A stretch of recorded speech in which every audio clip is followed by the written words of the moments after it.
Is this thing on? Is this thing on?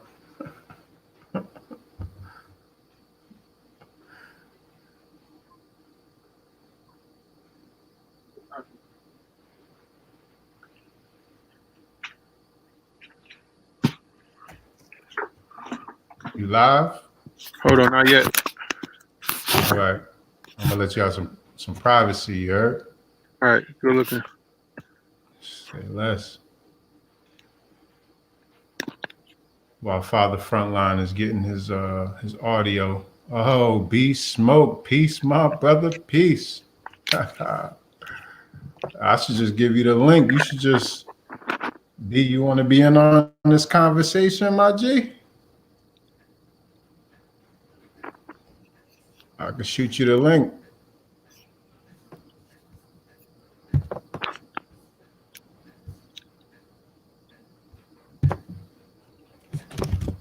Oh, bet. All right.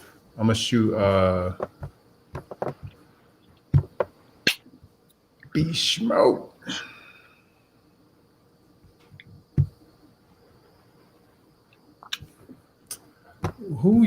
Nobody uses Microsoft email as a default email. Just give me my Gmail, man.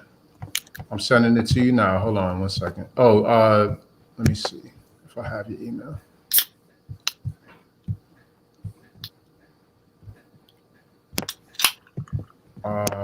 Boo. B Smoke.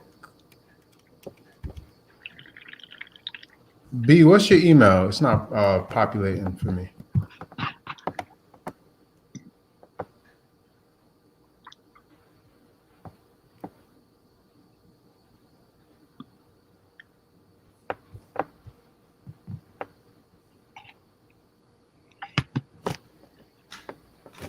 I probably got it in my phone, as a matter of fact. How's that beverage? Mr. Smoke Out. I'm not going to do it. Got you. Link coming your way, B. All right. So just for posterity's sake, you know, me and Coach E was building yesterday and figuring out, maybe it was 2 days ago, we was just trying to figure out what to do to build some content for us and to connect with the people. And so we're not going to give you our secret sauce, the deeper ideas, but the idea that we could extend out now is to just create a space for us to have these conversations. So even if there's nobody watching at this point, it'll still be a video that we can revisit and a way for us to just acknowledge the ancestors and tap into what's already here, what's been built up for us. So we would think about Black history. I don't know, Coach, you sent me a couple of articles. I read one brief. I had a busy day. I just got off of Zoom calls hopping on this one. So I didn't get a chance to read the two articles, but it seemed like it was so intuitive. It seemed like it was already Black History Month. Or sorry, the article was on how white supremacy lives on. And brother Smoke. Oh, I'm sorry. We're gonna have to curb our enthusiasm. This is Dr. Smoke, okay? I'm sorry. The most. We're gonna have to curb our enthusiasm. This is hold on, Doc. So without headphones, you're gonna have to get you some headphones. We're gonna have to curb our enthusiasm. So I'm gonna have to mute you. I'm gonna have to mute you because without headphones, it's just gonna cause a crazy echo for all of us. So grab some headphones real quick, my G, please. I can't wait to hear what you're talking about. Let's see. How do I go back to the? Oh, that's cool. All right. Cool. Yes, baby. Yes, baby. I'm in the back.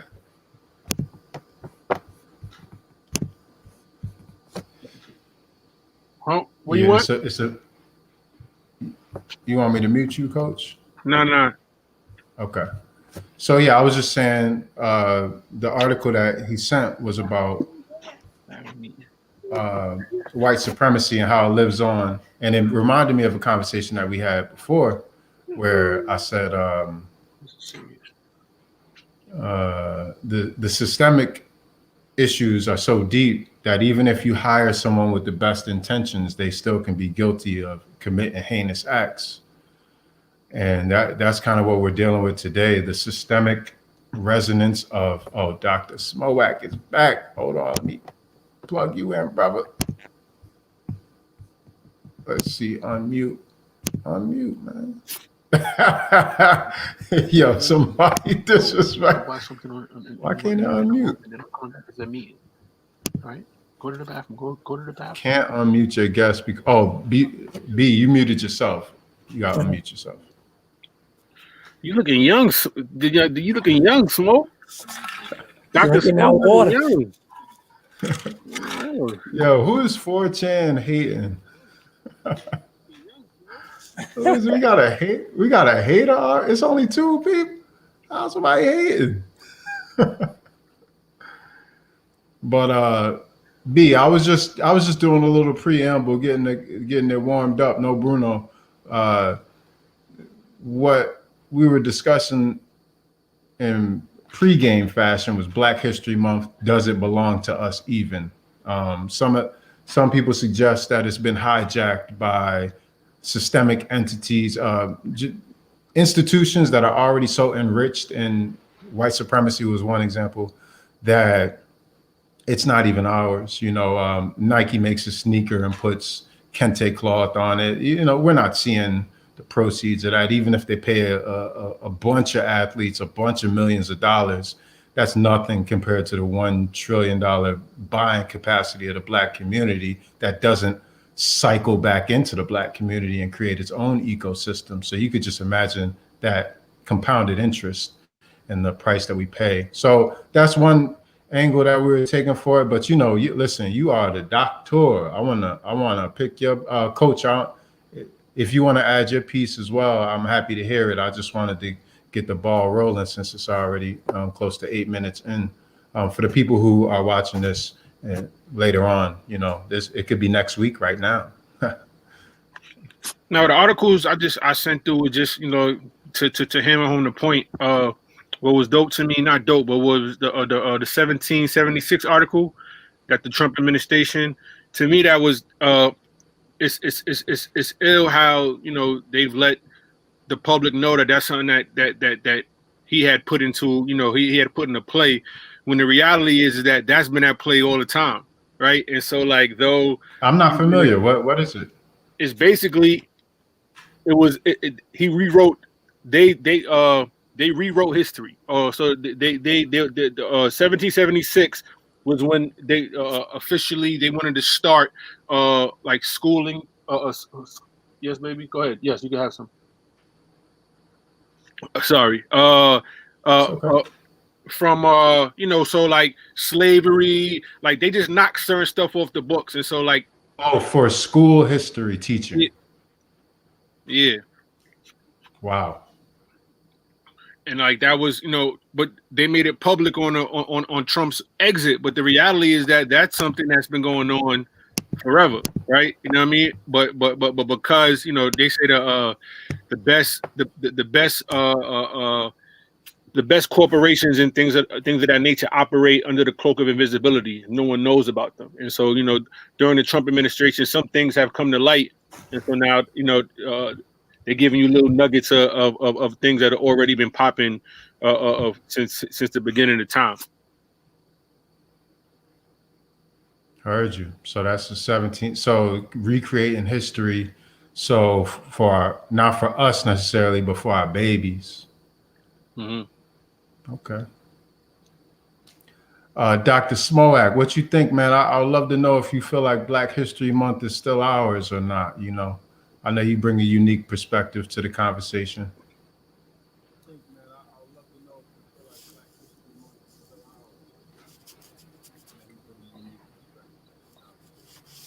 I definitely think that it is, but it's up to us as the new leaders to take the baton and make sure that we are we are making history as well as educating the young people coming behind us.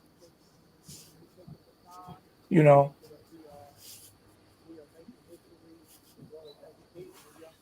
Righteous. so the beauty of the pandemic, the beauty of white supremacy, the beauty of the domestic terrorism that we watched on January 6th is that we have all the receipts we need to support our next steps, right?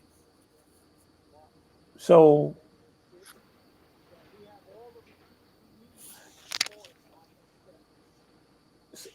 the yeah, I'm hearing a backdrop, but Echo. yeah. Yeah, so there's something that's happening with if you're listening, you might want to mute your it's probably coming out from no Bruno, two different, you're getting the audio in your headphones and it might be coming off of your laptop or your computer as well. You want to mute your laptop or your computer. There might be in the settings. But so perfect. That sets us up to get further into the conversation of, do we actually, is Black History Month ours? In other words, here we are. We're all educators, right? Every school in America will put on their best "I love Black people" face. It's, Black History Month. If they're half decent, they already did a little preemptive strike towards the end of January just to, spread it out. Like, oh, we even do it more than. But without a major equity play, without actually investing in us. Am I lagging or can you hear me? No, you good. Okay. Without an actual equity play, and it almost, I'm just tired of the same redundant patterns. So everyone does like a small equity play, which is, yeah, we'll have diversity training, or we'll create a safe space for our minority students. But we really need to see a major equity play. I don't see that happening anywhere, really. I don't see anyone saying, okay, let's create a system that can retain the value of these individuals. Aside from, there's some examples, but none of them have sustained long enough to break the news cycle to where we get to see them in perpetuity. It's always just like, oh, cool, this famous person made this donation. This famous person made this school. It's more about the fame of the famous person than it is the actual impact of the school or the situation or the donation or the scholarship. So, I just want to keep asking the same question, because is it ours? Is Black History Month ours? Is Black History Month is it Black people? What you think, Coach? I don't know. I mean, is Black history ours? Do Black lives matter to Black people? I don't. In the 1776 treaty that I sent, part of that, they stopped equity training and racial bias training. Like, those are things that they didn't want to happen during the Trump administration. And I think that one month a year to learn about the Negroes that are best suited for education. Negroes, huh? I mean, I think that's problematic, without a doubt. But you're suggesting we need more. I mean, Black history should be taught just like any other history, right? If not, so why not 12 months a year? In all of these schools and these systems, they teach history or humanities or however they call it all year. And a lot of that history that they teach, African American history is affluent and very important and an integral part of all of it. But they've been taught not to teach it. So, not to say that you got to go above and beyond to try to include Black history, but it's almost impossible not to. And so to give it only 1 month a year, and this has been the pattern since the creation of education, is laughable, to say the least. You know, there's nothing that doesn't really stem from us.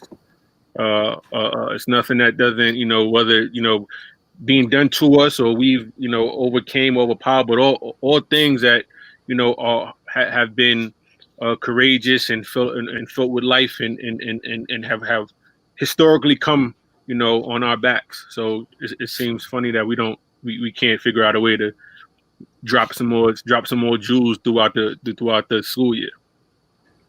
So let me ask you this then, Coach, because people look at us and they say, why I'm gonna listen to you guys?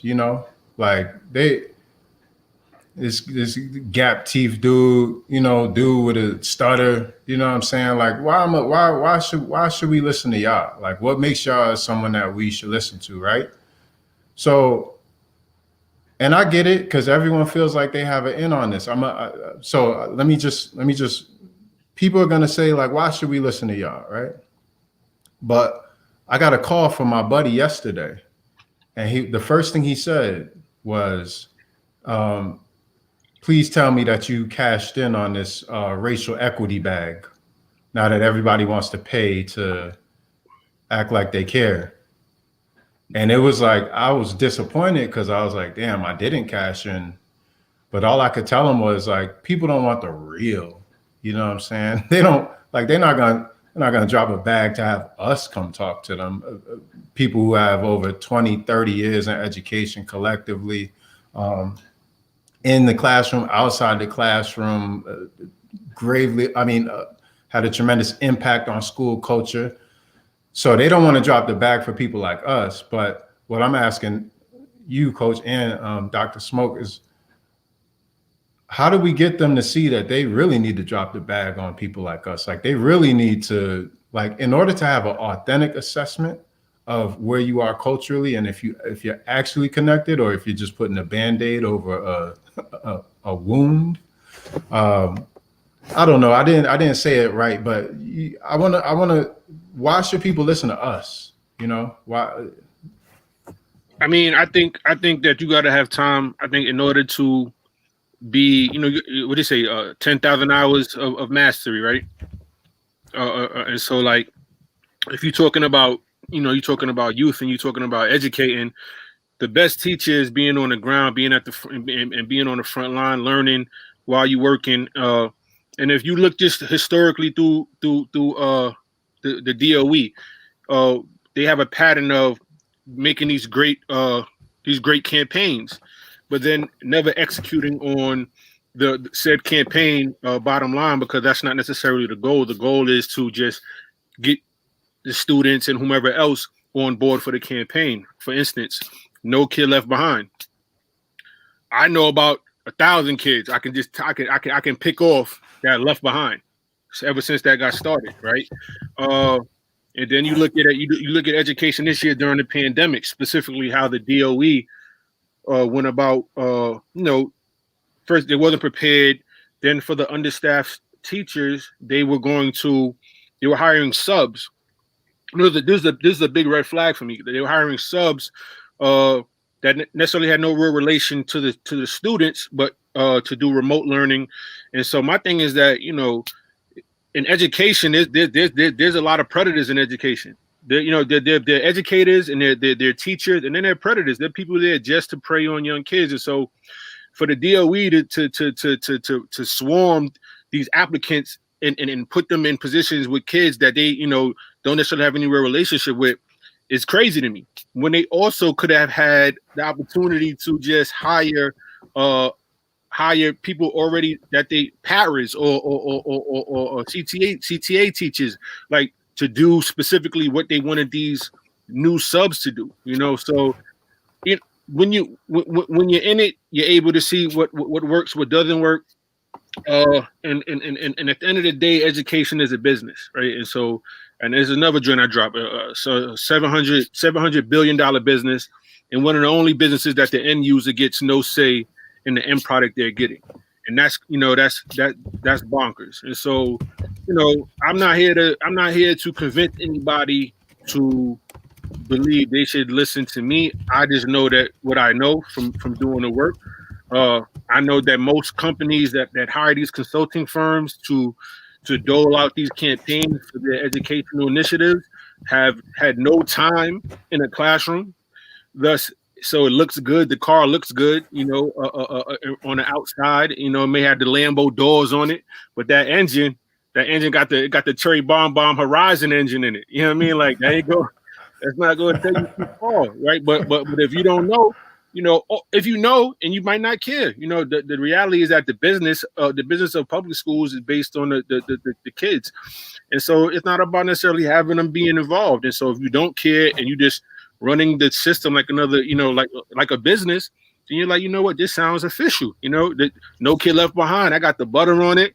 We got the parents behind it, and then while we're doing that, we funneling kids through the school to prison pipeline. And so not only are we not saving them, we getting more free labor. So if you don't want to tap in with this free labor 9 to 5, you don't want to be a sheep there. Don't worry. Come to school with something undesirable in your bag, and let me find a way to search you. And don't worry, I have you working for free. And so this is just what it is. This is what it is in New York. This is what it is in Chicago, specifically the Black and brown students. And so, if in fact what you want to do is be part of the solution, listening to what's other people who've done the work have to say is definitely an important factor, whether that be us or somebody else. But we've been tapped in for a long time, and so a lot of the stuff that we talk about is what we know specifically. So for someone who's listening to this, who's like, okay, they was talking crazy, now they locking in. How would a person get connected with you and what you're doing, like right now? If this was the moment for them to link in, what would you suggest that they do?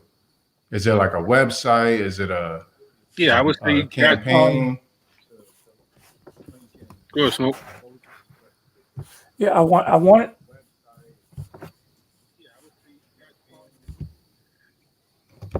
wanted to support what my brother was talking about regarding why they should listen to us first. So like my brother just said, we come with a plethora of experience when it comes to leading and moving young people through the educational process. Second of all, we have the vision as to what is necessary to provide academic and social emotional supports to young people that whether live in a city or in a rural or suburban area, because we have, three of us have done the work. This will go back to when all of us was in high school, and we all lived under this mantra of DFG, destined for greatness, right?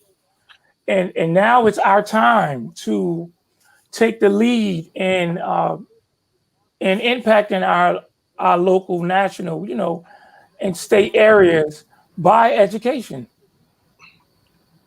So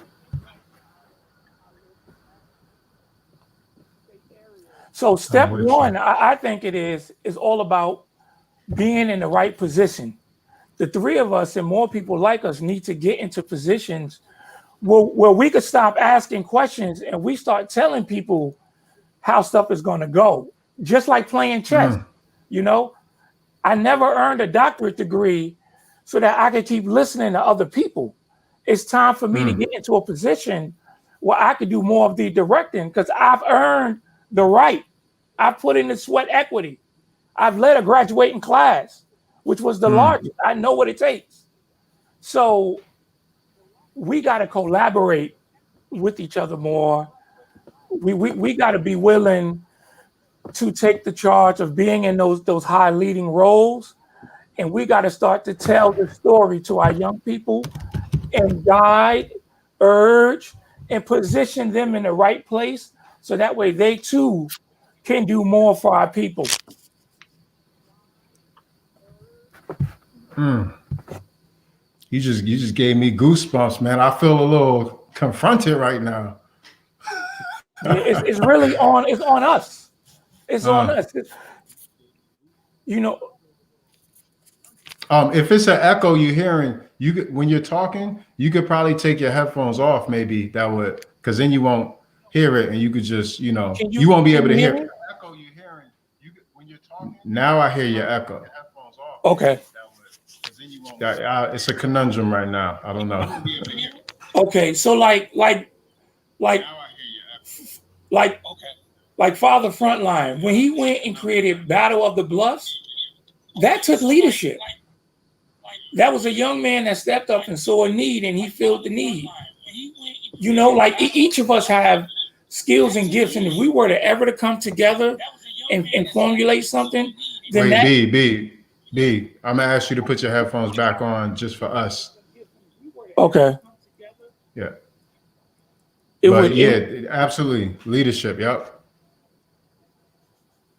Okay. Now we listen to B. Leadership. Yeah, but it really starts with us. I think we respect those that come before us, but it's no longer time for us to keep asking. It's time for us to just be like Jay-Z and take over. You take over this school district. You take over this.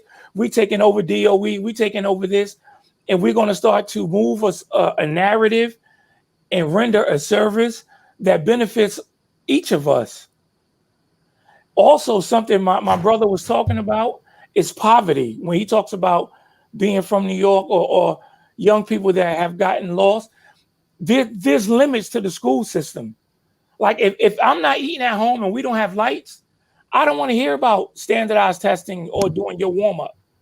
Like we got to meet those basic needs so that way we can reach their mind.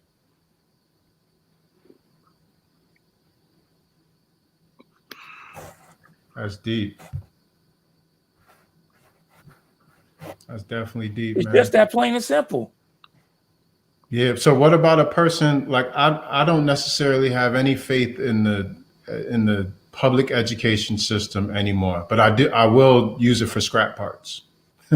So what about a person like me who's, I'm engaged to the extent, but I don't want to be an administrator in this system. I don't want to go any higher up in this system because I understand what it was built to do. But I do want to use it for its reach and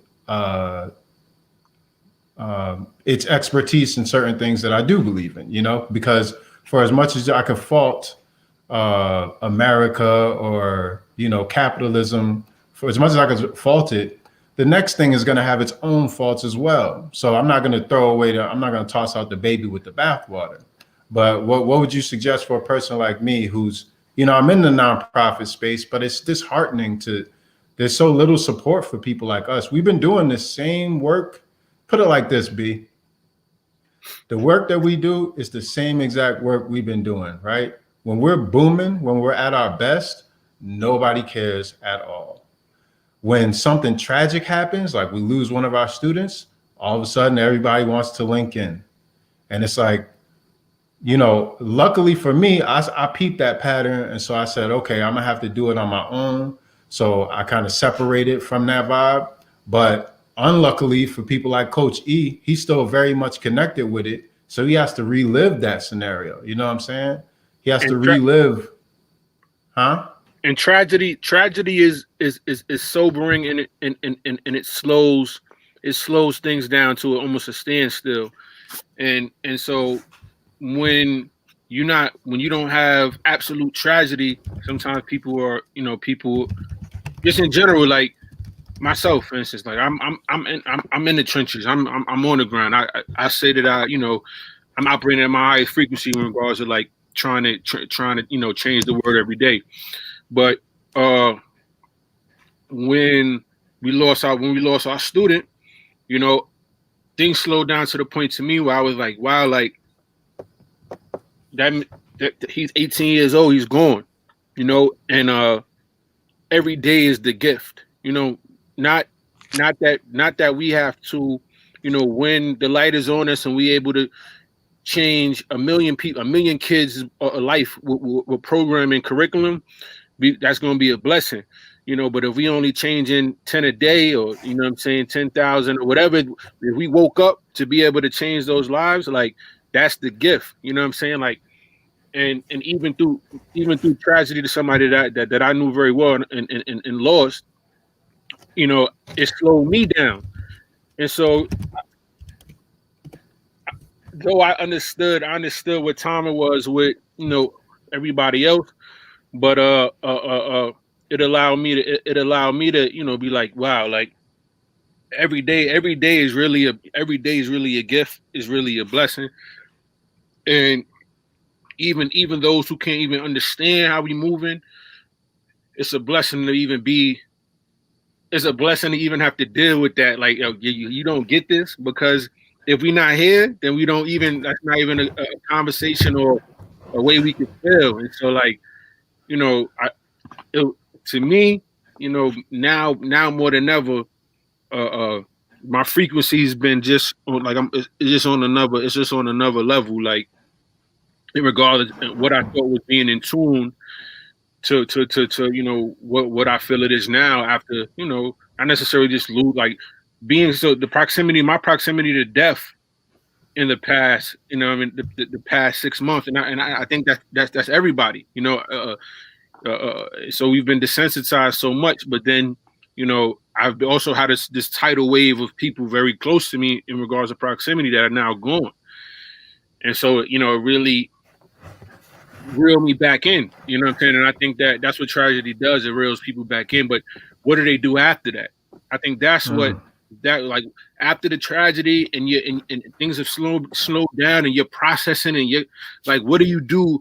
What data do you collect in that moment, and how do you apply it moving forward when you're not mourning, or when you're not in the midst of the emotions? I think that's what most people lose it. You know what I mean? And so, and that's what we talk about. I mean, that's what we talk about in workshops. We talk about coaching clinics, like being emotionally intelligent, like knowing that this is a time where, though I have no control over it, that takes a certain level of, you know, emotional intelligence, but in maturity, like, yo, damn, I could easily say Joseph should still be here. He only had 18 years, right? But on the flip side, I say about my mom, I'm like, yo, she shouldn't have been here, but then my mom has 70 years, bro, right? Though I miss her, and I felt like it was too soon. Like, imagine Joseph's mother, and so, like, that allowed me, you know what I'm saying? Even how I deal with the kids, how I deal with right now in my life, these moments have made me into, you know, a master educator. Because, you know, the one thing I understand, you're willing to learn. Because you're willing to learn. That's why. And the way students connect with you is because they understand you're not pretending to be this finished, polished, like fake version of yourself. Like, you really are you. You know what I'm saying? That's why students are willing to learn from you. And it's like, they'll learn the deep lessons, not just the, you know, and they know that you'll give it up to a certain extent that most people won't.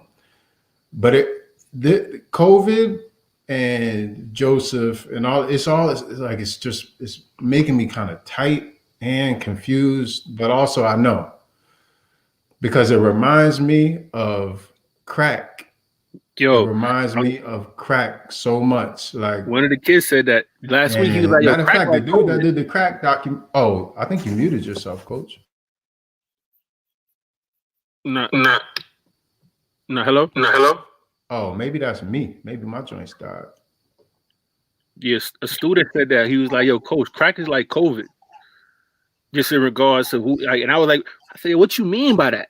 I said, because that's a profound statement. I said, but yo, can you unpack that for me? You know what I'm saying? Like, because it sound fire too, right? That's a crazy sound bite to I was like, yo, what you, because it was he thinking of a song. So I'm like, yo, that's catchy. You know what I'm saying? But what you mean? But like, why is that? And what do you mean by that? You know what I mean? And he was like, he broke it down, like, because I guess he watched the Netflix crack documentary.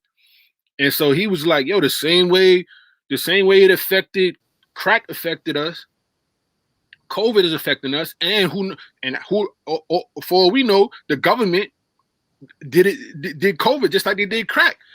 And mind you, this is a kid who, you know, at sometimes can't his synapses don't fire like that. You know what I mean? His synaptic plasticity is not.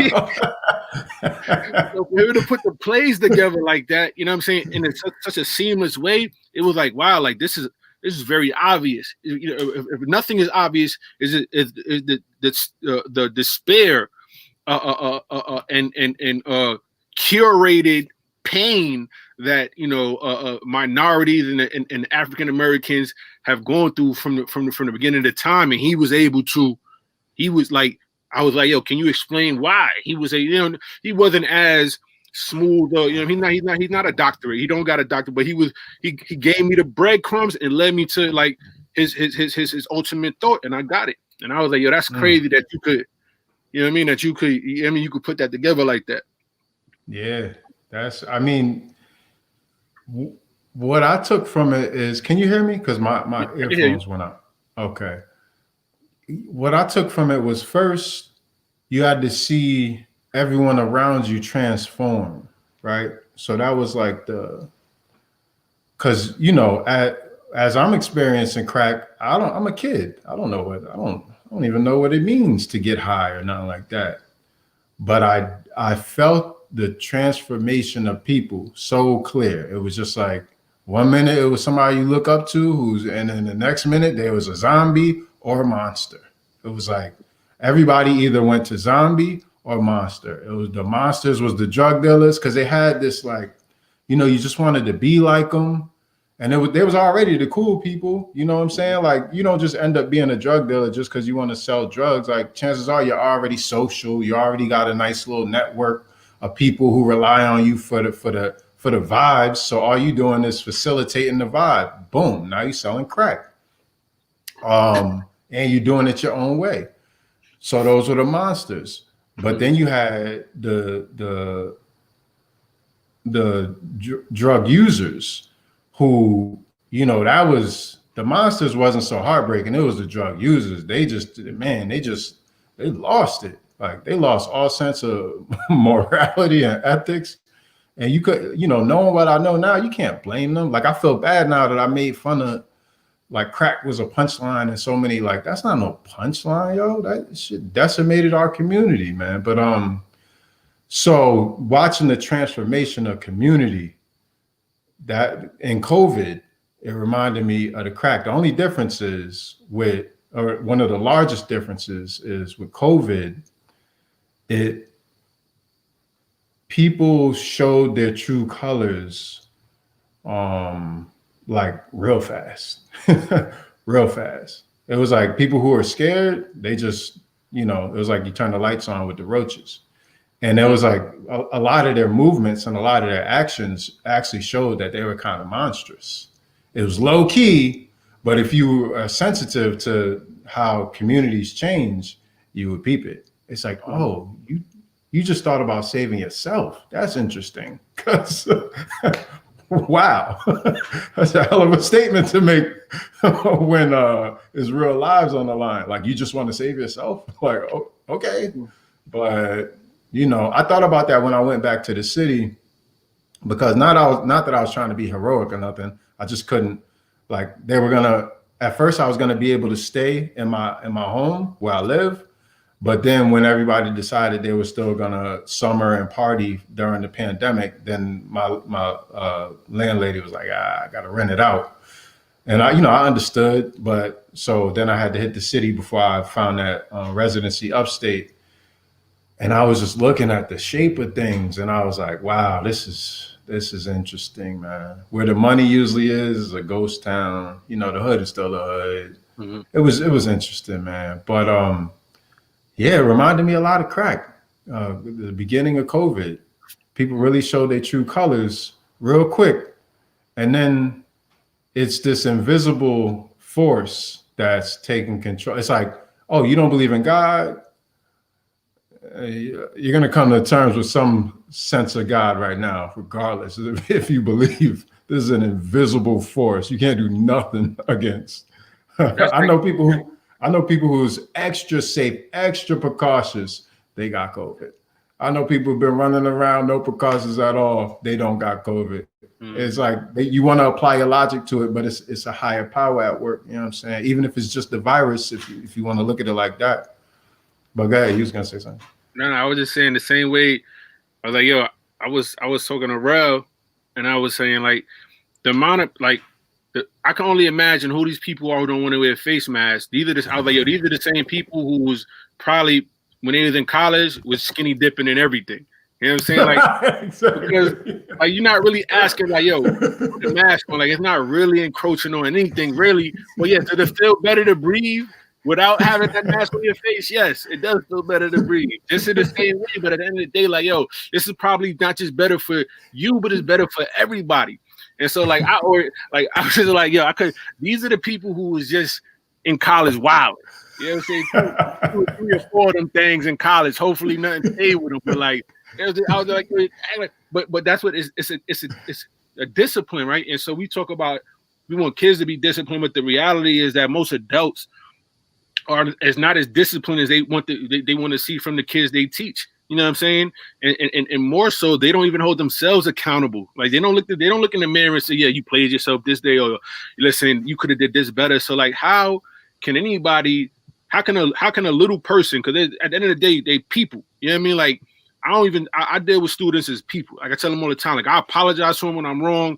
I deal with them like little people because that's what they are, right? And so it's like, how can you expect this room full of little people, or there's one little person to allow you to hold them accountable when you don't even do it yourself? You know what I'm saying? Like, you know, I see every day like people, you know, like I think the mask is really it's a dope because it's nothing really crazy. You know what I mean? Like, but I look at kids who have a hard time with it just because like they're kids. So like whatever's applicable to the moment is like, though it needs to happen, it's like, yo, they don't understand why it needs to happen. It's like, yo, we're young and I get it, right? And so it's like I'm constantly telling them, yo, put your mask back on. Don't walk in the hallway without your mask. It's like, but it's like they just doesn't.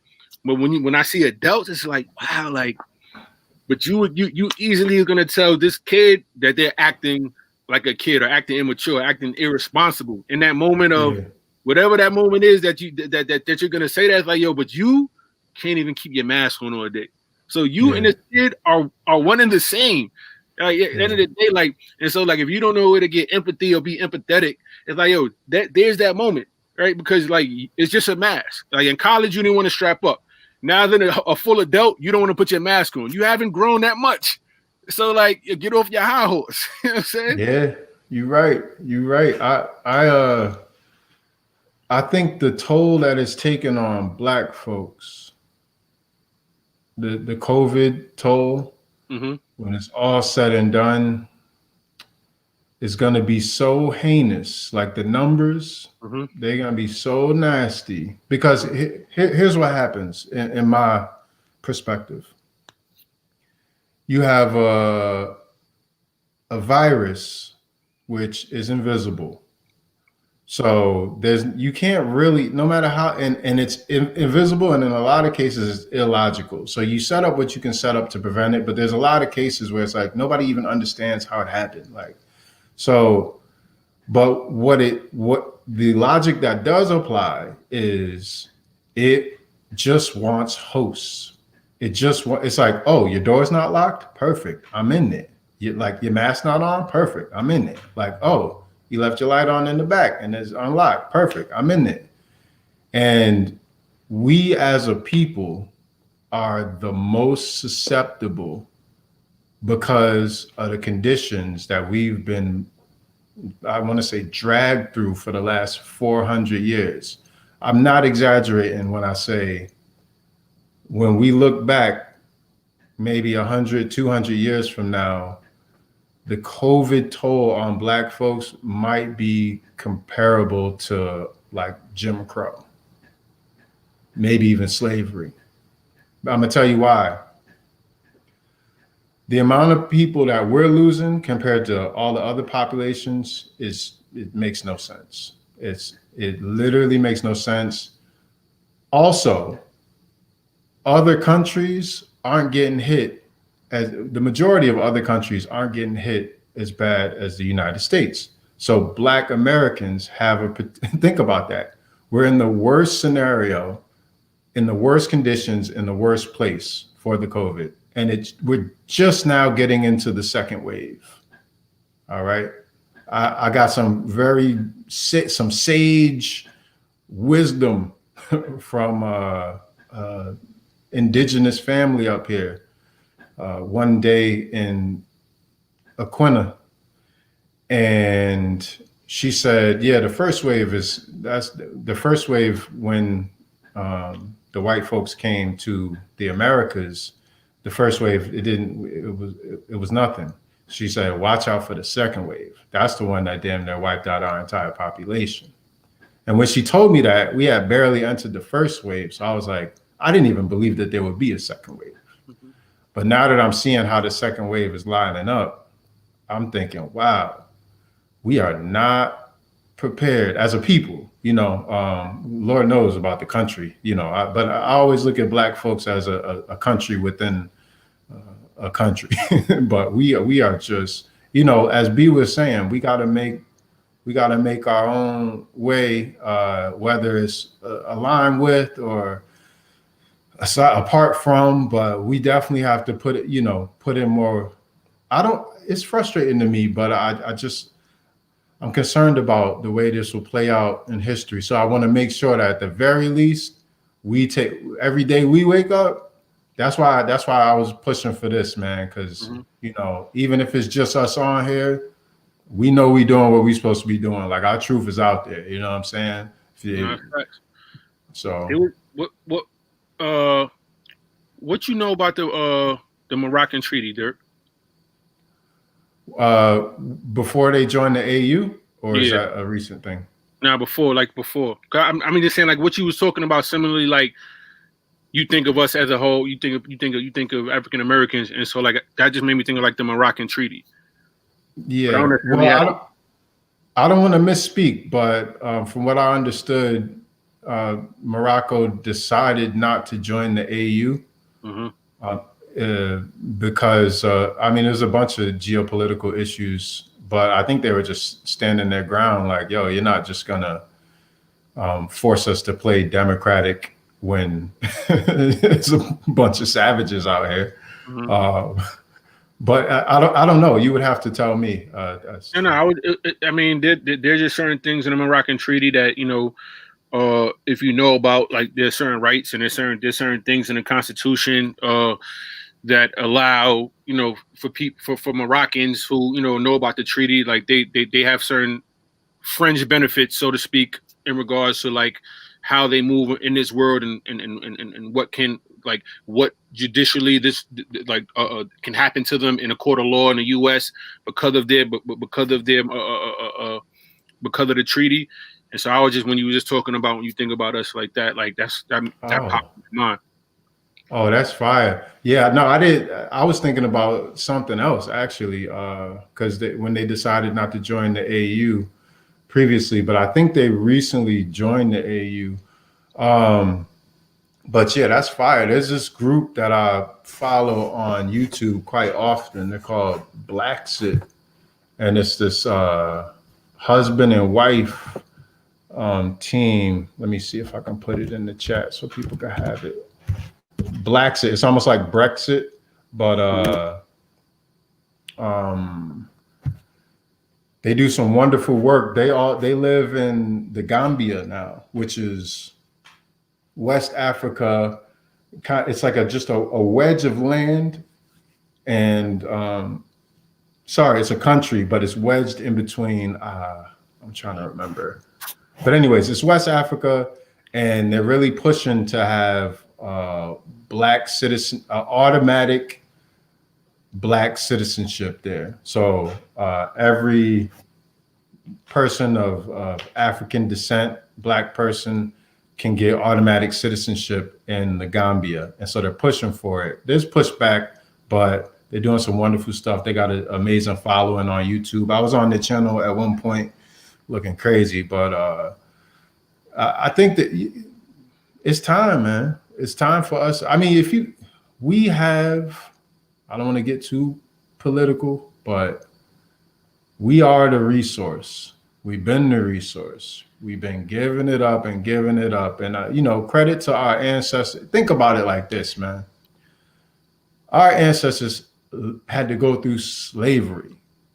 Like, we could fight a little bit more for something a little bit more respectable. You know what I'm saying? Like, just imagine if our ancestors' energy, having gone through slavery just to try to get freedom, was sitting on what we sitting on, what they would be aiming for. You know what I'm saying? Like, I don't think they'd be aiming to, just imagine what they would be aiming for. Oof. You know what I mean? Being that we woke up, being that we got another day to do it. You know what I mean? Inshallah, we wake up tomorrow and have another one. But I feel like, truth be told, bro, I feel like because we doing this right now, we aiming right. You know what I'm saying? We aiming right. But I just want to, I really want to tax people who not aiming right. I want to tax them. I want to create a black tax. if what in like, what would be some, in regards to this education, what would be some things that you, if you had, and I'll give you some of mine too, but like, moving forward, 2021, what are some educational things or things in regards to as they relate to education that could be put in a place in your mind that could help change lives? In all honesty, it's going to sound simple, but it's Socratic. And I think just more genuine conversations and more budget going towards those genuine conversations. Mm-hmm. So each school is different. Everybody has their different special sauce, but I guarantee you, in the majority of these schools, there is a black person that is the master storyteller or the healer or the connective tissue or the anchor, and they get paid 45% less than a teacher or administrator, but they are the ones that carry the energy of the building, right? So if you just created a platform for those individuals and compensated them properly, almost like remember Humans in New York? Mm-hmm. Yeah, well, that dude, he ate off of all those people's stories. They didn't eat off their stories. So think about that. He's doing this great thing. He's a multimillionaire. Mm-hmm. And I'm sure he helped out a few people. And I remember because of this person got a job, and they gave this person some socks, and pay for the surgery. But it's like he made bags off of that. So if there was a similar initiative to highlight and celebrate the people in the schools, the Carls, the Josephs. I mean, truth be told, bro, it's what we've been doing. Like, if there was an actual initiative to highlight the stories of the people who are the connective tissue, the actual energy and the soul of the place, and to have real conversations, that's all the change I need, bro. I don't care about your curriculum. I don't care about your stems. I don't care. All of that stuff does not matter. Kids don't learn from people they don't like. They don't care about what you're teaching them. It's not applicable. Kids don't learn from people they don't like. I stole that from, or I appropriated that from Rita Pearson, who she gave a phenomenal TED talk called "Every Child Needs a Champion." I might have, but children need champion type of thing. And man, it dug tear every time because she's so sharp and she's so with it. She passed like a month later, so it's kind of like this cry to humanity. It's beautiful. But she said that. It's crazy because my man Ken Robinson passed away. I didn't know. A student told me. Ken Robinson passed away? Ken Robinson passed away a couple months ago, bro. A student, I had played the educational paradigm video for them just to, and had them create mini sagas after to let me know what they think. And they was like, yeah, they was like, yeah. I think he's dragging it, coach, but also FYI, you know, he's dead. I'm like, what? I'm like, what? So yeah, I didn't even know, but like for me, he's definitely another sharp person in regards to education. Oh. What I would say in regards to system wide, just you know, because now we're in the digital age of education, or the digital era of education. I don't know how I want to coin it yet, but due to COVID, you know, it's allowed us the opportunity for kids to work remotely and predominantly, you know, be outside of the school. And so I think with that provides a level of opportunity specific for public school education. And because now what I say is that kids don't have to get, we could just eradicate suspensions, right? A kid don't necessarily ever have to be suspended. He could be at school. He could be out of the building, right? He could be like, you're bugging. You can't be here, right? Because the building is the culture, is where they want to be. And so just removing them from the building is enough of a disciplinary action for you not to have to do anything on file, right? And so, but now they're still not missing that interaction. Like, though they're not in the classroom, they can still be there, you know. And so in that same breath, now you tackle attendance, right? And moving forward, you can tackle suspensions and attendance in a way that would change the educational atmosphere, right? Because you those are the two key issues in regards to any students, you know, that are having issues. You know, the either they're not getting there and they're getting in trouble, or they're there and they're getting in trouble, right? And so now we say, listen, we're not going to suspend you. You just can't be in the building, right? And then you also build culture, right? Because now we're saying, like, listen, you played yourself, you can't be here, because the value now is being here, right? But we still want you to be a part of it. So though you and I think the word suspension needs to be removed. But so now you can't be in the building. You can operate remotely, but you can still be a part of it. So yeah, you played yourself, and so there is a penance to pay for playing yourself, but it's not eliminating you from the culture, right? It's not saying, yo, you're a dub for these next 5 days. Imagine if you parented like that. Imagine, you know what I'm saying? Like, imagine if you, I mean, like, oh, for this next week, you're not my kid no more. It's a dub for you. Figure out how to make lunch. Figure out how to get to school. I don't care about your Metro card. You belong to the streets. You belong to the streets. Imagine if we parented like that. Yo, it's crazy.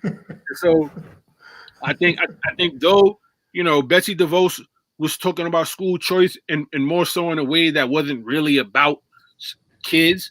But now I think a billionaire. What is a bit like? Yeah. I don't have anything against a billionaire, but what do you know about public school? Yeah, it just makes no sense, bro. For that matter. Well, you could be a billionaire and know a bunch about education. That's why you're a billionaire. That could be the case. You know what I'm saying? Kevin O'Leary made a bunch of money off of his education companies. He's a smart guy, and he came up more like us than like a billionaire. You know what I'm saying? But the thing is, once you're a billionaire, what do you actually know about public education? Like, how connected are you to what do you know about being a public servant? Like being my bad. I cut you off. Go ahead. My bad. No. I was just in my bag anyway, so it was good. Okay.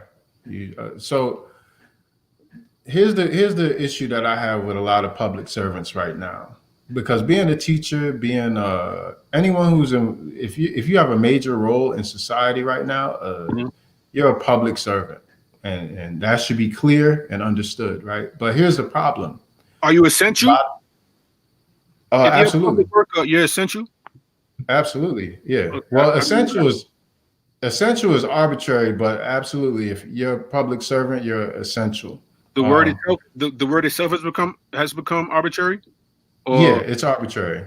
Okay. So essential worker, the term essential worker is arbitrary. So it just creates confusion. The reason I say that is because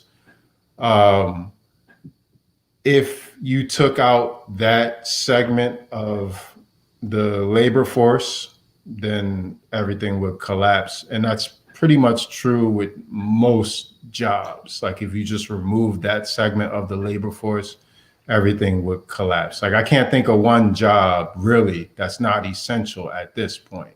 You know, I mean, there's a lot. You could say like everyone who works at the party store is not essential. Like partying is not essential.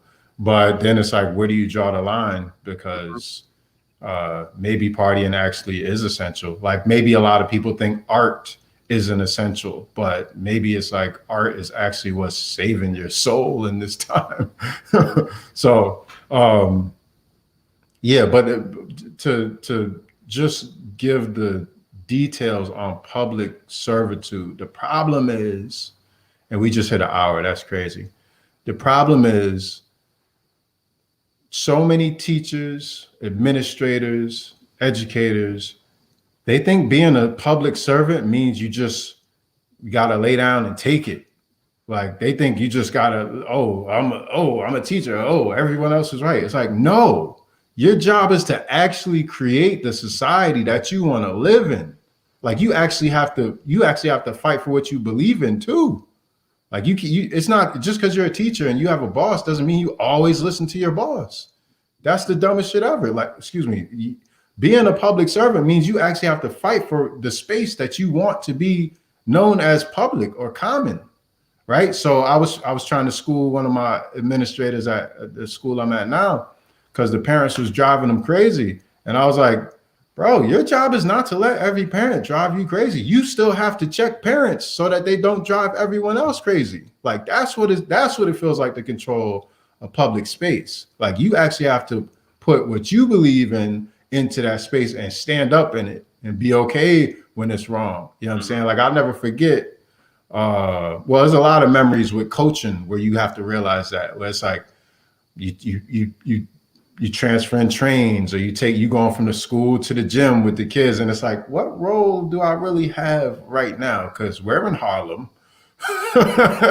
they shot up the gym the night before. Like, okay, so now I'm more like the uncle.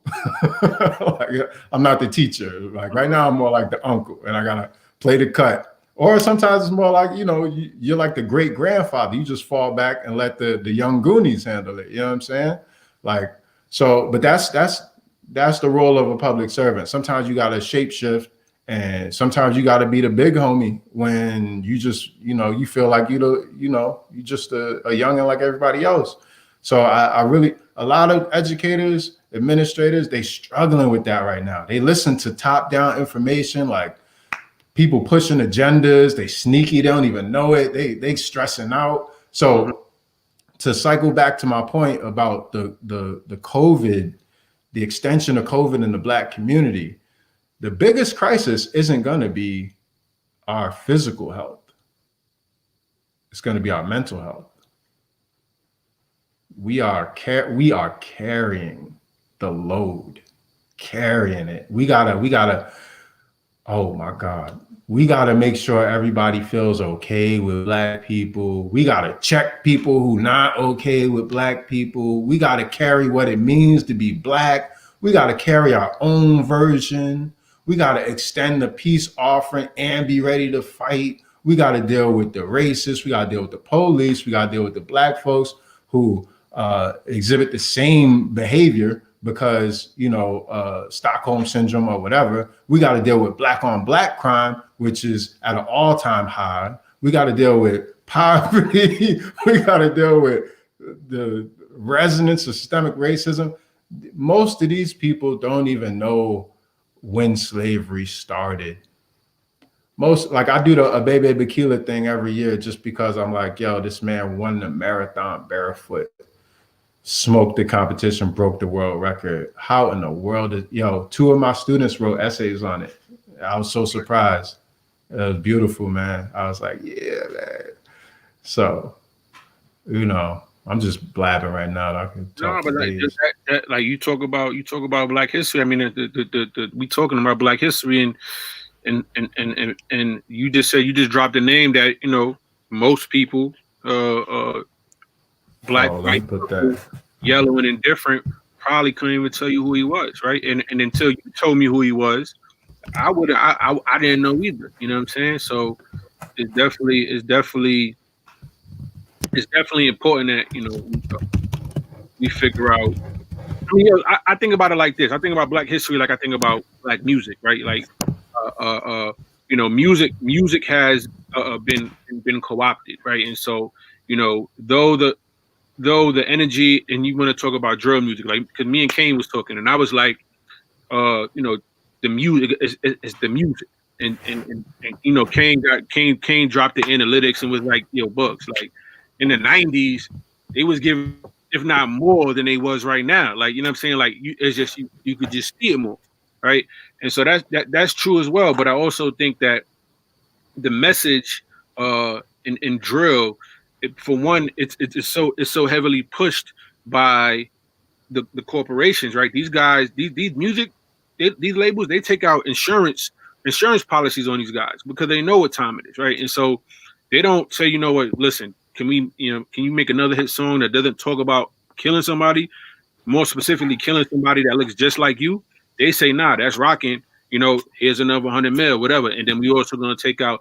And so, like, that's what, like it's been co-opted like that. You know what I'm saying? At the end of the day, like, Black history, Black music, and then it's been used against us, right? And so, when I think of Black history, I think that we're because we're eaten up by the shark or whatever.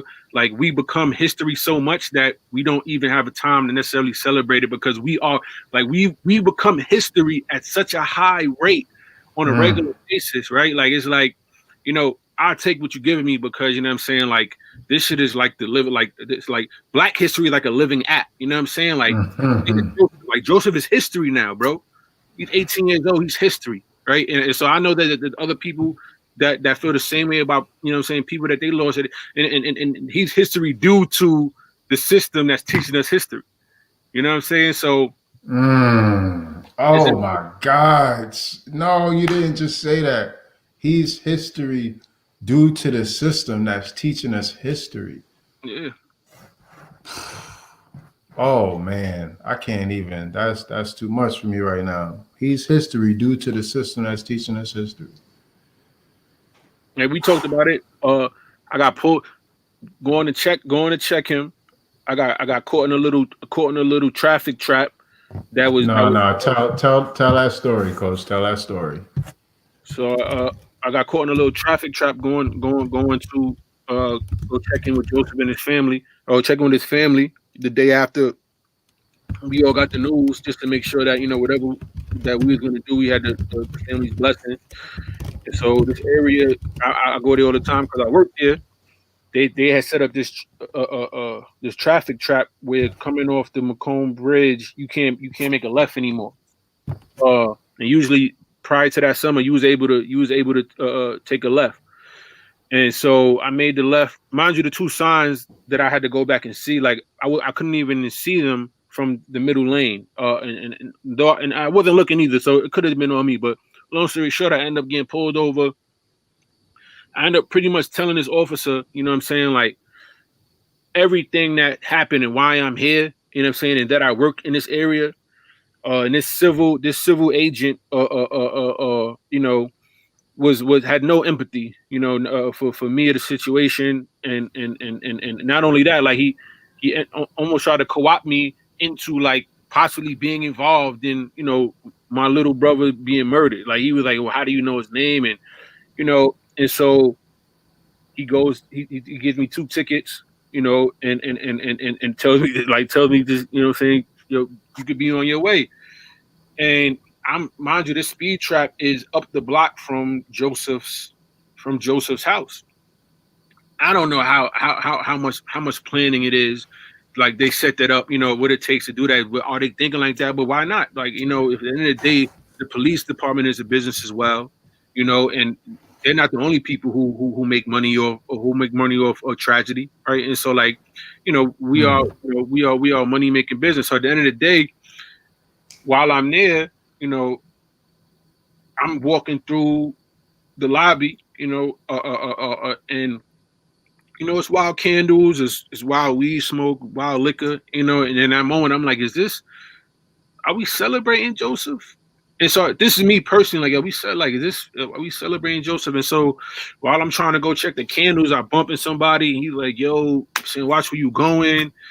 And I'm just like, in that moment, you know what I mean? Like, though we talking about we're sad this person is gone, we've already forgotten how why he's gone, right? In that moment. You know what I'm saying? And not just the people in that hallway, but like in that projects. You know what I'm saying? It's systemic. It's like, you know, the officers, I was talking to a couple kids, and they was like, yo, coach, like, why they have officers, the 40th precinct is right up the block. Right. And if you look at their stats, you know what I'm saying, in regards to solving these kind of things, first of all, Joseph, they haven't found a person yet. That being said, that the person who did that his life is over as well.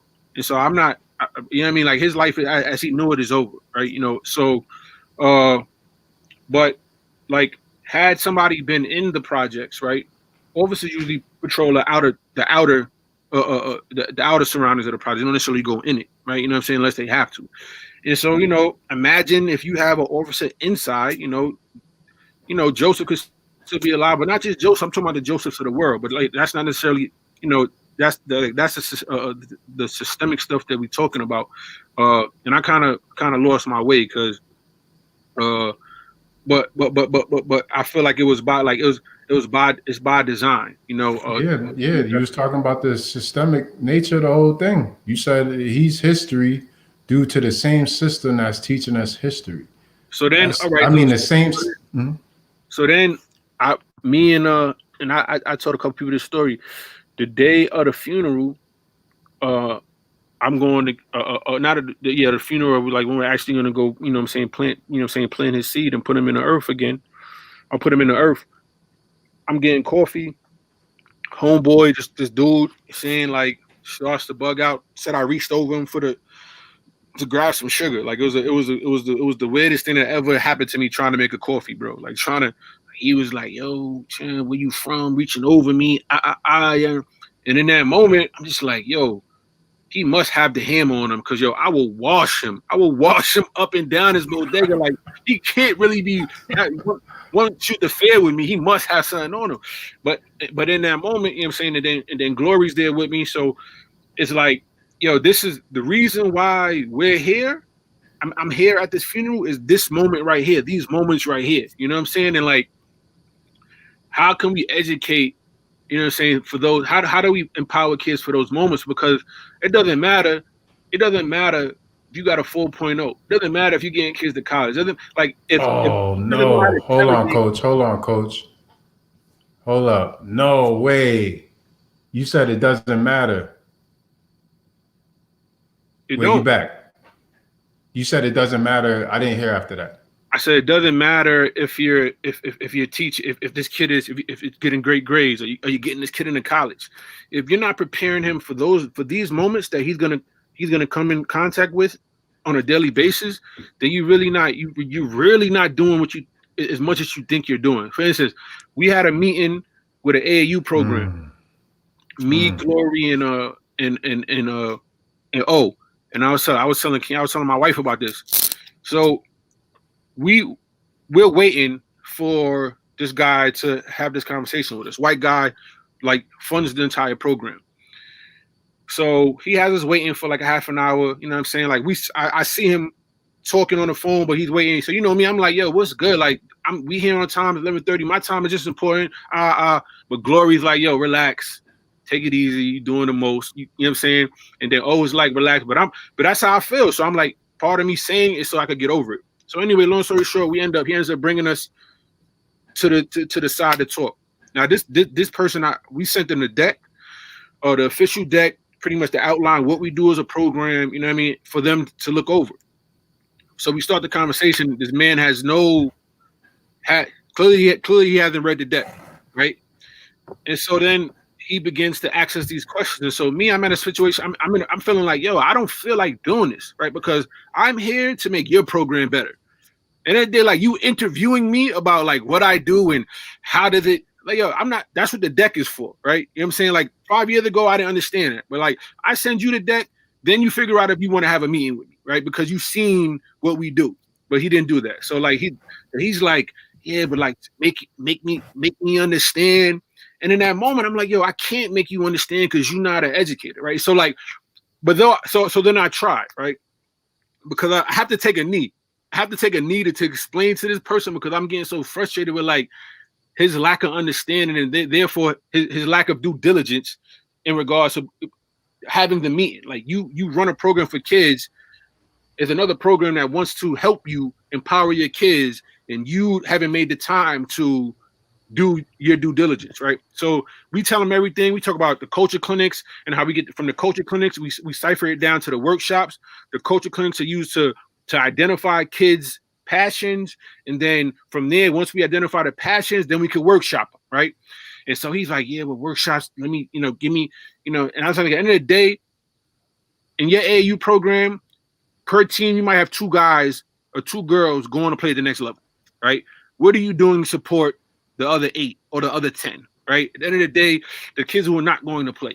And so he says to me, and this I almost laughed in his face. He was like, well, we have a college prep program. We just sent 2 guys to college, and I have a tutor that, if kids don't have good grades, they can't play.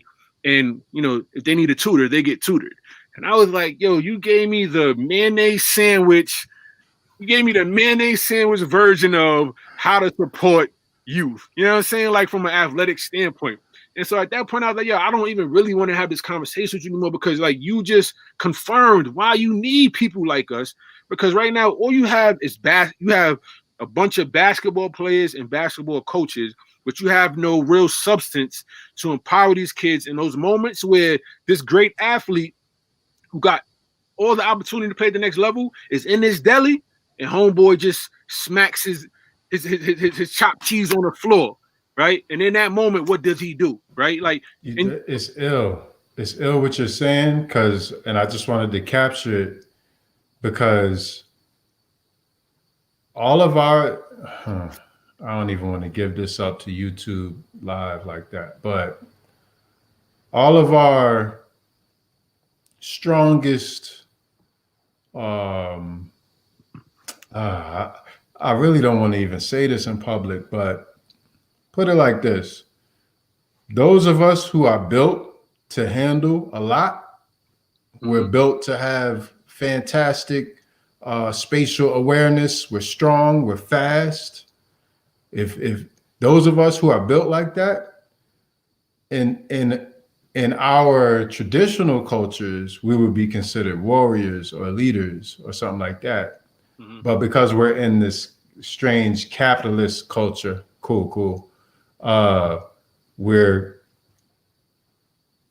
we play basketball and rap about killing each other. Mm-hmm. Think about that. We spoke. It's a whole class of us, a whole generation. There's 49 million Black folks in the United States, my guy. How many of us are athletes and how many of us are musicians? It's a good amount. It's a lot of other things, but everybody else is going to follow suit. You strike the shepherd, then the sheep is scattered. You put a dress on the shepherd, then the sheep will, be wearing mini skirts. Mm-hmm. So you take our best warriors and you give them a ball and some tunes and some genocide to play with, fake war or real war, we still warring with each other. So I say all that to say, because you reminded me that the education is way earlier. There's a famous quote from some religious group where you give me a child to the age of 7 and I'll give you the man. Like to the age of 7, it's done. Like we cook all the books. So those people who are further back in the development or further ahead, however you want to look at it, they have the difficult task of raising kind of culture warriors now, not just basketball players and rappers, but we're idols. We still idolizing people. So that's part of our education too. I think we getting somewhere, man, that like the issues of Black education, especially knowing where we're going with this, I think But Pete, we like just to revisit the music, right?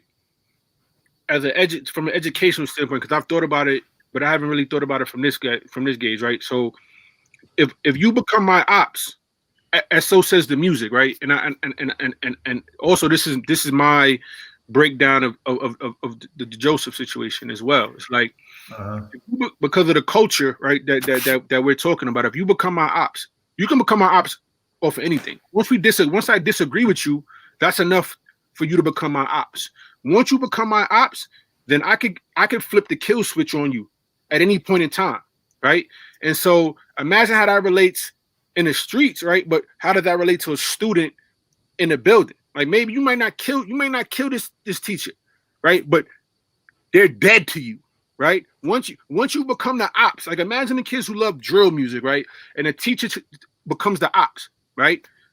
Yo, it's like, yo, you'll never be able to affect that kid, right? And they're gonna go out their way to disrespect you, you know what I'm saying? Because you are now the ops. And what they see from ops is that ops deserve it. Ops are not worthy of living. You know what I'm saying? And so like how like as an educator, like, you know, that's powerful, like that's powerful to be able to understand, like, yo, that's what time it is. Like kids that are in school, specifically black and brown kids, like if you're the ops, bro, like it's a dub for you in regards to empowering that kid, right? And depending on where you at, you might not be good to walk home, right? So you may want to get off your high horse when you're talking to this kid, even on Zoom, right? Because the way kids is thinking right now, yo, you don't, you know what I'm saying? As soon as you are my ops, your life is not worth living. Like I don't, you know what I'm saying? It has no value to me. And that's a fact, yo. That, all I could do is shake like we in church. Like, like that's all I could. That's all I could do. Because you're right, and I don't even know what to, like I said, when the pandemic hit, it just was clear when people were all trying to save themselves. It's like, yo, the only thing really keeping you safe is people like us. Like that's the only thing, really, because. What are you stocking up toilet paper for? If the world's coming to an end, we're just gonna run in your house. Like, oh, you're so protected. What are you thinking? Just in case, like, oh, so I'm gonna have no toilet paper and just die. Like, what's wrong with you? But I always have discussions with one of my friends on how the most talented people in our tribes are Joe playing sports instead of using their gifts for activities pertinent to a successful life. Facts, Shomo. All the way from St. Thomas, right? You still on the? Oh, my bad. I didn't mean to put your business out there, but Dr. Smoak back. All right, Coach. I ain't gonna hold you. This has been lovely, man. I'm gonna add Dr. Smoak, you know what I mean? But I know you got time constraints and whatnot. Dr. Yeah. Smoak. Smoke, good seeing you. I'm about to dip out. No nacho cheese, you heard? But it was good seeing you. You look more light skinned than the last time I saw you, you heard? Hope you're using that Charlemagne the God face bleaching cream, you heard? Black is beautiful, you heard? He ain't get none of that yet. Like a wild telemarketer. He got the Bluetooth joints. Yeah, come on with you. You got the Dr. Dre specials. You good now, Smoke? Dr. Smoak. Yo, so what I just click off and I'm out of here.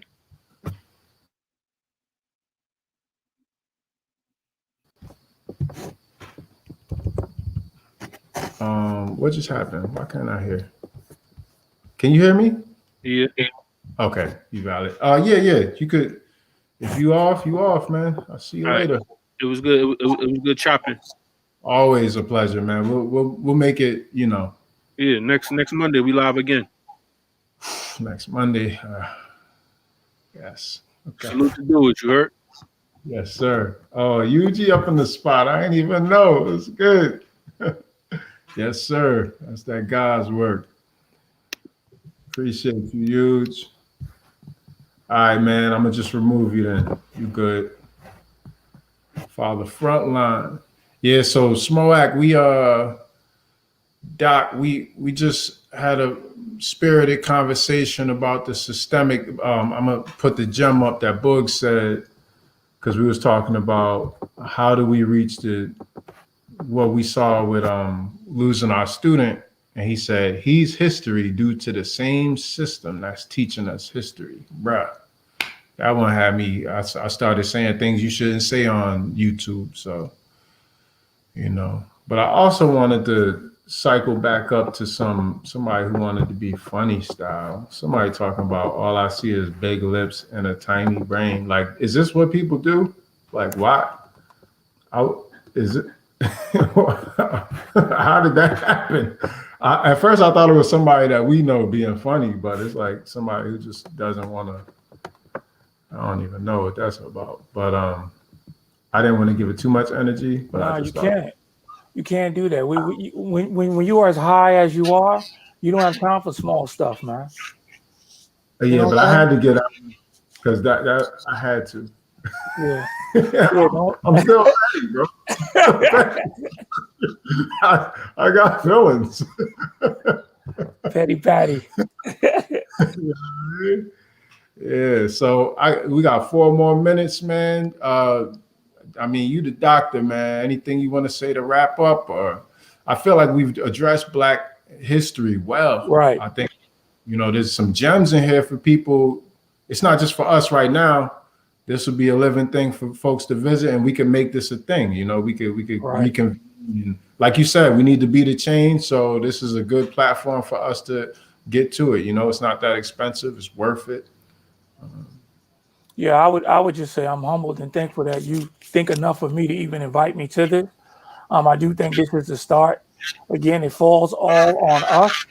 And as long as we continue to build and collaborate, I thought about the comment you made about your relationship with the system. And that's why being in the right place is important, because if certain people are in the right position, we can work together always for the same situation. And that's what I see you and I and Bugs and the rest of us doing.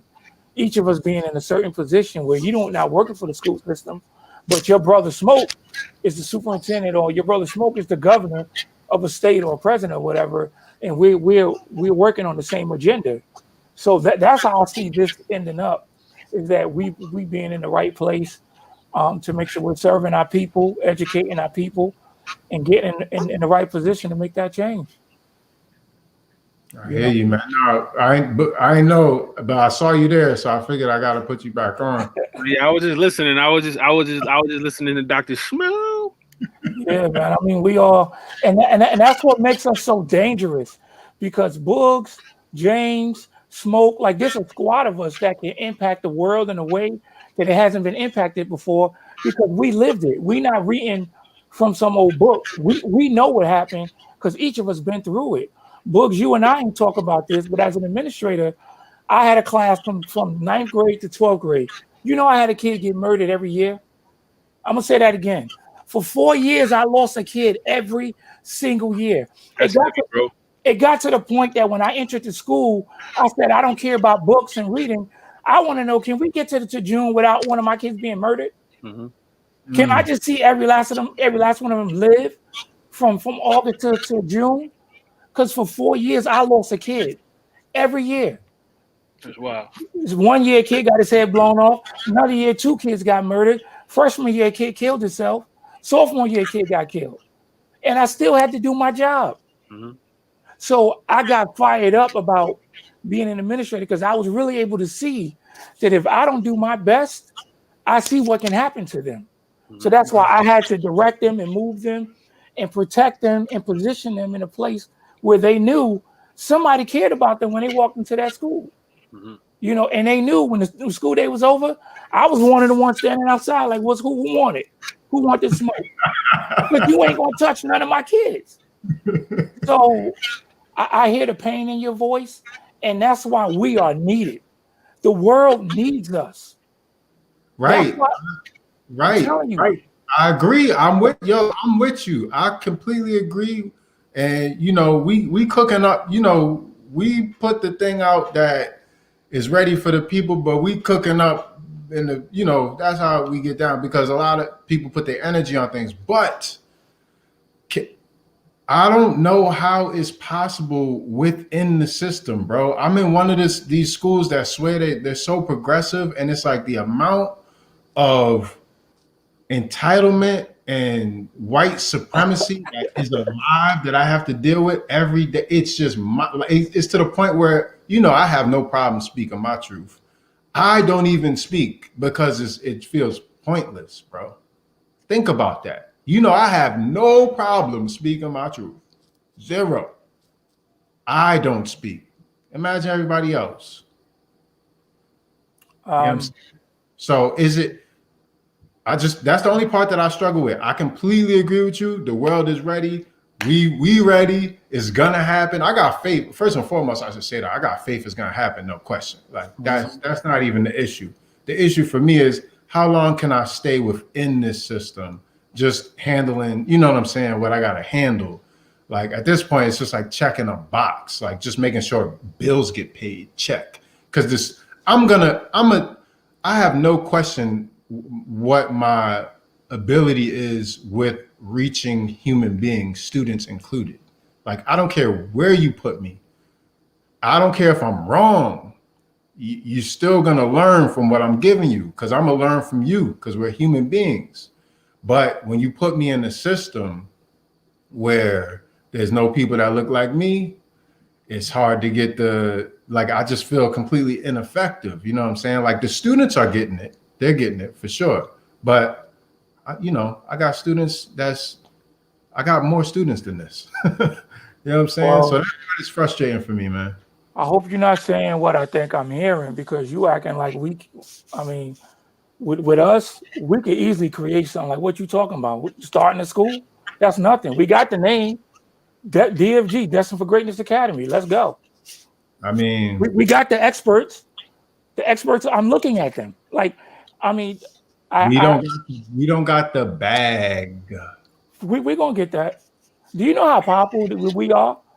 If we really went out there and said we are going for this and we need these financial back, who's not? Go look at us, man. I don't know, Smoke. I know this. I agree with you. I know that. You know what I'm saying? Look.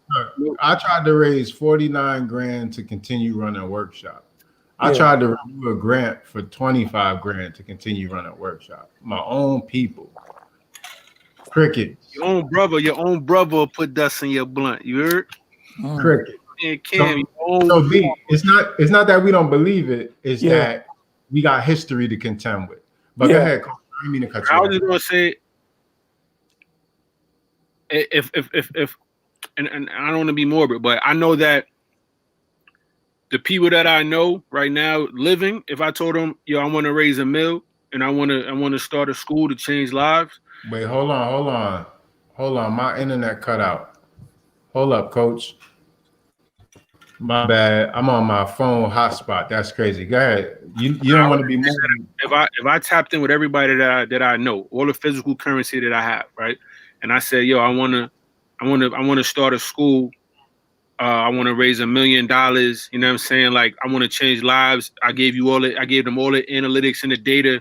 My 10-year rollout, which we all have. I have that in it. But if I did that, right, I don't know that.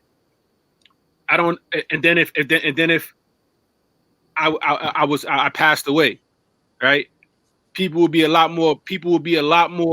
The amount of money that I would have raised when I started to GoFundMe compared to people trying to deal with their guilt or whatever it is, right? To get that $1 million. I know for sure people are, and it's sad to say this. I know for sure that I could raise $1 million if I was gone. If niggas, if somebody said, well, you know what I'm saying, like, we're starting to GoFundMe. We want to make sure Bugs, we want to do this school. Bugs, we want us to start this school up, and you put that joint on a mill, I hit that mill. Without a doubt, I believe that in my heart. But I can't say that right now. If I start this campaign, those same people who's gonna give because I'm not here no more, it might take me another 10 years to raise a mill. That's how and that's just from what I've seen. Not just with my own projects and our own projects, but just like how I view life. You know what I'm saying? Like, and so though I know we're gonna get it regardless, this is really me just, you know what I'm saying, force some people to hold themselves accountable. Not maybe not for me. You know what I'm saying? People may disagree. Somebody may be like, nah, you bugging, Bugs. I would have gave that whatever. You know what I mean? But some people know it. Some people will have to hear that comment and then have to sit with it like, yo, he's right. Like yo, fam. A lot of people know what time it is. They know the work we've been doing. If you've been on the vineyard, you've been to the Battle in the Bluffs, you know School of the Future, you know what we've been doing, you know Tank. Like a lot of people is in that narrative universe and is not necessarily, you know, feeding it. And it's to the point where it's like I said before, I got full faith. I know it's gonna happen. Like I wish we would have extended the invite to you earlier. You would have heard the pre-game conversation. We locked in, right? This is more for people to be able to link in with the energy properly. You know what I'm saying? We locked in. That being said, we gotta start putting the fire under people's ass so that they can actually do their part. It's like if you are here as a quote unquote money person, like that's your job on this earth is to like move money around, generate capital. Like we're gonna have to start taxing you for real. Like not you know just the 10 grand to I can tap in season. You heard? Yeah, or the thing is like it's cool, but just forget about me. Like it's cool. Like if you don't want to really put some skin in the game, then just forget about me. Cause like really, we're not really that close anyways. Like if you haven't been, like I've been who I said I was. Like I got complete skin in the game. Like we was just talking about, we give out more money out of our pocket to these damn kids. Like we don't, I make 49 grand a year, bro. Like yeah, I get it. Thousands of dollars every year. Like, you know what I'm saying? Think about that. You supposed to yo, B, I'm not gonna lie to you. I know multi-millionaires that's in the narrative universe completely. Right. They never crack 40 grand, 50 grand, you know. Multi-millionaires. You know, so they just doing their tax write-off. It's actually not even coming out of it. Yo, it's crazy. It's crazy. But yo, I gotta wrap this up because I forgot I'm on my phone hotspot. I don't want my father yelling at me. We on that family plan. You know that data might get crazy. I don't even know about that. Crazy enough, y'all. You know what I'm saying? You out there. You know what I'm saying? You sharing your hotspot with the world. You heard? Yeah. I might have to use that number. They get it. You know what I'm saying? Yo, B, I might have to jump on your family plan. I got you, brother. It's nothing. You got Tell me what you need. Me too, doctor. Tell me what you need. I got you. Yo, but this has been a pleasure, man. I'm glad we got three educators instead of two, man. This has been great. I'm riding with y'all, man. And when y'all ready to write that plan down and move it into action, I got you. I already told you I'm working on that book still. Yeah. The hungry joint. Listen, we got literature. Literature. So that I wanna not on here, but I want books to know about that book, because that book is gonna bring in revenue, bro. I'm telling you right now, it's gonna create a life of its own. Good. So we gotta put a curriculum to that thing, because we already got, you know what I'm saying, we got some curriculums to some, you know what I'm saying? Yep. I mean, like we cooking up right now, you know what I'm saying? Four burners on the stovetop. Like, I'm telling you, I got something for you. I got something for you, man. Yeah. All right. And I won my chess rematch too. I don't know how I lost, man. That was disgraceful. Somebody, I never felt that way in my life. I'm gonna see you again. Yeah. And that was a rough year for me. But all right, man. I love y'all. I love y'all too, man. All right, we're gonna wrap this up. All right.